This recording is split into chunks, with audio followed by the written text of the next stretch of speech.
Luan-Kan est un style de kung-fu qui tire son inspiration des mouvements des aras, également appelés Luan en chinois. Dans le style Luan-Kan, les postures occupent une place centrale et jouent un rôle essentiel dans la pratique de cet art martial chinois. Chaque posture est soigneusement conçue pour développer des compétences spécifiques, renforcer le corps et cultiver l'énergie interne. La posture dans le Luan-Kan doit être stable, équilibrée et enracinée.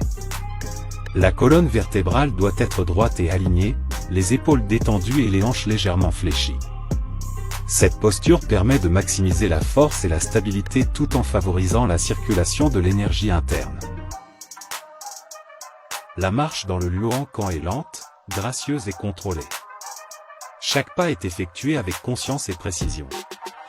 Les mouvements sont généralement circulaires et fluides, et les pieds restent proches du sol.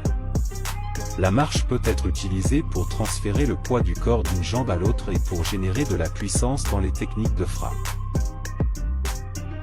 L'enracinement est un aspect crucial de la posture et de la marche dans le Luan-Kan. Il s'agit de maintenir une connexion solide avec le sol, en utilisant la force des jambes et en étant conscient de la répartition du poids corporel. Le Zhang et Kan se réfèrent à des méthodes de frappe utilisées dans le Luan-Kan.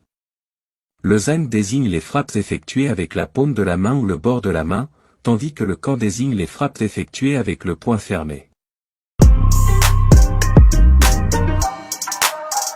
Ces techniques de frappe sont utilisées pour attaquer les différentes parties du corps de l'adversaire, en visant les points vitaux, les articulations ou les zones vulnérables.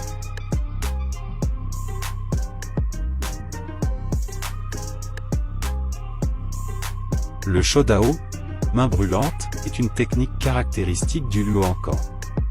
Elle consiste à frapper l'adversaire avec la paume de la main de manière rapide et puissante, en utilisant la force de l'ensemble du corps. L'objectif principal du Shodao est de causer des dommages internes à l'adversaire, en ciblant des points vitaux tels que les organes internes ou les méridiens d'énergie.